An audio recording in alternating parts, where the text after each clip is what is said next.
आज का ये वीडियो बहुत ज्यादा सीरियस होने वाला है बिकॉज आज मैं आप लोगों को बताऊंगा आप लोगों की 3 सबसे बड़ी गलतियां जिसकी वजह से आप क्लैट पीजी का एग्जाम क्रैक नहीं कर पाते हो। ये गलतियां मैंने स्टूडेंट्स को बार बार करते हुए देखा है as a law educator, as a career जो 3 साल का मेरा है उस पे। तो ये गलतियां आप लोग ना दोहराएं ताकि आप लोगों का क्लैट एग्जाम अच्छे से निकले। तो इस वीडियो को लास्ट तक देखिए और जो गलतियां मैं बताने जा रहा हूं प्लीज उनको मत करिएगा। जो सबसे पहली गलती है वो क्या है आपको, ये गलती है प्रैक्टिस ना करना। अब आप एक बात मुझे बताओ, ये जो क्लैट पीजी का एग्जाम है अगर आप इसको क्रैक करने के लिए ये दिमाग में स्ट्रेटजी लेके चलते हो कि एग्जाम काफी सिंपल है, मैं लास्ट ईयर के पेपर पे उतना ध्यान दूंगा नहीं, मैं जैसे नॉर्मल एग्जाम्स के लिए होता है जैसे मैंने कॉलेज में पढ़ाई करी है मैं वैसे पढ़ाई करूंगा, जाऊंगा 2-3 गाइड्स उठा लूंगा, बुक्स उठा लूंगा, एमसीक्यू लगा लिया, थोड़ा थोड़ा कर लिया और एग्जाम देने आप लोग पहुंच गए। और फिर जब नंबर नहीं आता है देन आप लोगों को रियलाइज होता है कि मैंने कितनी बड़ी गलती करी है। ये जो आपका एग्जाम है it is not a very simple exam. इसके अंदर आपकी रीडिंग कॉम्प्रिहेंशन एबिलिटी को, आप लोगों के क्वेश्चन आंसर्स को, अंदर एनालिटिकल स्किल्स को सब कुछ चेक किया जाता है।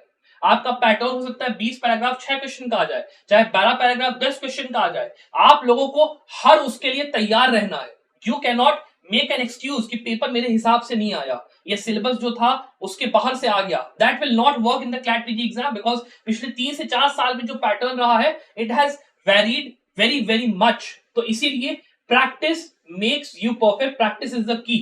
आप लोगों को शुरुआत करनी है रीडिंग कॉम्प्रिहेंशन पढ़ने से, मॉक पेपर्स लगाने से। जब तक आप नहीं करोगे तब तक आप ये एग्जाम नहीं सक्सीड कर पाओगे, मार्क माय वर्ड्स। सो अगर आप लोग चाहते हो कि आप लोग इस एग्जाम में सक्सीड करो then start reading newspapers, start reading blogs, start reading judgments and start practising as many questions and mocks as possible. तभी ये यहाँ पे एग्जाम आपका निकलने वाला है। और अगर आपको एक अच्छी मॉक टेस्ट सीरीज चाहिए, एक अच्छा स्टडी मटेरियल का पूरा सोर्स चाहिए जहां पे आपका पूरा सिलेबस खत्म करवा दिया जाए, तो आप एट संभव लॉ हम लोग को ज्वाइन कर सकते हो।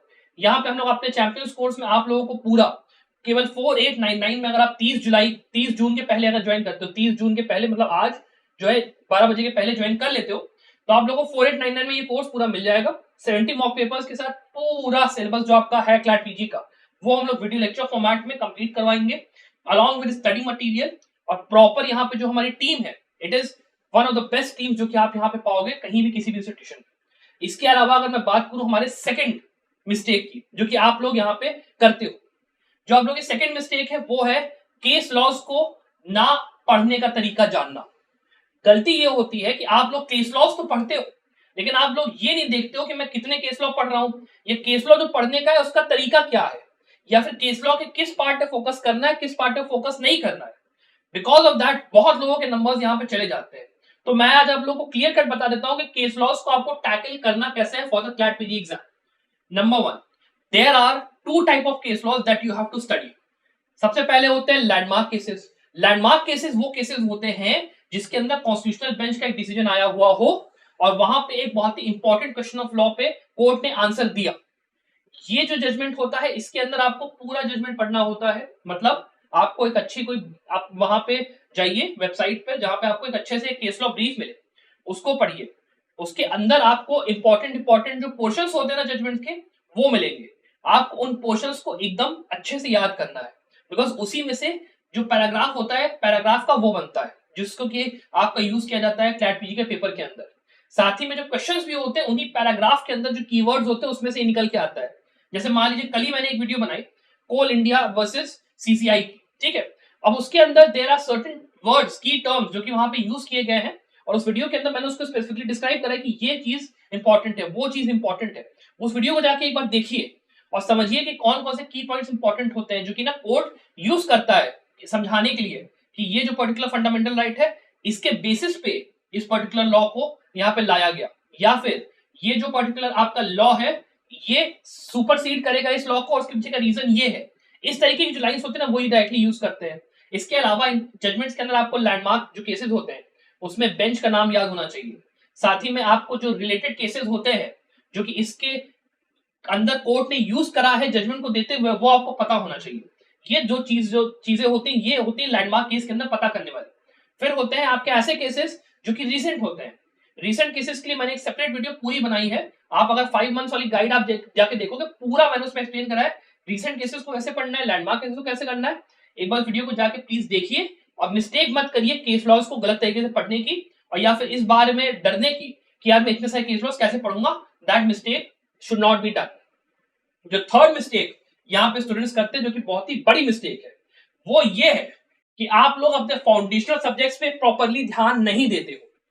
कई स्टूडेंट्स ऐसा करते हैं कि वो लोग ना शॉर्टकट समझते हैं। वो लोग गए क्लैट पीजी का पेपर देखा, पेपर देख के उन्हें ये लगा कि यार ये जो पेपर है ना, इस पेपर के अंदर अगर मैं केवल केस लॉस पढ़ लूंगा शॉर्टकट मारने के लिए, मैं फाउंडेशनल स्टडीज पे ध्यान नहीं दूंगा ना, मेरा काम हो जाएगा।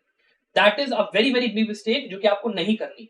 आपको सबसे पहला जो बेसिक काम करना है वो ये है कि आपको अपने एलएलबी का सिलेबस उठाना है। वहां पे दिए हुए सिलेबस के अंदर जो सब्जेक्ट्स हैं उनको ही पहले आपको कंप्लीट करना है। विदाउट दैट अगर आप केवल डायरेक्टली केस लॉस पढ़ लेते हो, आप थोड़े बहुत मॉक्स लगा लेते हो, थोड़ा इधर उधर कर लेते हो, उससे आपका पेपर नहीं निकलने वाला। Don't make the mistake of just abandoning foundational subject studies and just going for case law studies, because उससे काम नहीं चलेगा। when I'm saying foundational studies, कम से कम अगर आपने कोई तैयारी नहीं करी है तो 3 महीने, एटलीस्ट 3 महीने लगेंगे आपको फाउंडेशनल स्टडीज को प्रॉपरली कंप्लीट करने में, अलॉन्ग विद केस लॉस, और फिर 2 महीने आपको रिवीजन के लिए रखने हैं।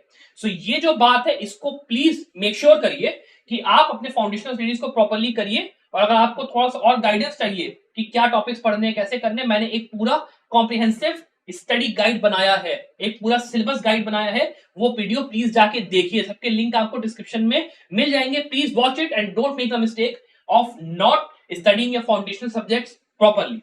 अगर मैं एक बार रिकैप कर दूं आपके लिए, जो 3 गलतियां आप लोगों को नहीं करनी है, सबसे पहले मॉक पेपर्स की और कॉम्प्रिहेंशन रीडिंग की प्रॉपर प्रैक्टिस करना। नंबर 2, आप लोगों को जो आपके केस लॉज हैं उनको प्रॉपरली पढ़ना है, और जो नंबर ऑफ केसेस है, कैसे पढ़ना है, क्या पढ़ना है, उसमें गलतियां नहीं करनी है। नंबर 3, आपको जो फाउंडेशनल सब्जेक्ट्स है उनको प्रॉपरली पढ़ना है और उनको स्किप नहीं करना है। अगर आप ये गलतियां नहीं करते हो, देन डेफिनेटली चाहे वो पीएसयू हो, चाहे वो आपका कोई भी टॉप का कॉलेज हो, एनएलयू हो, आपको वो जरूर मिलेगा एलएलएम के लिए। That is my guarantee. Apart from that, अगर आपको कोई भी डाउट्स हो रिगार्डिंग क्लैट पीजी या फिर कोई पढ़ाई से जुड़ा हुआ कुछ भी, आप कमेंट मुझे नीचे बताइए। डेफिनेटली मैं आपकी कोशिश करूंगा हेल्प करने की। I wish the very very best of luck for your future success.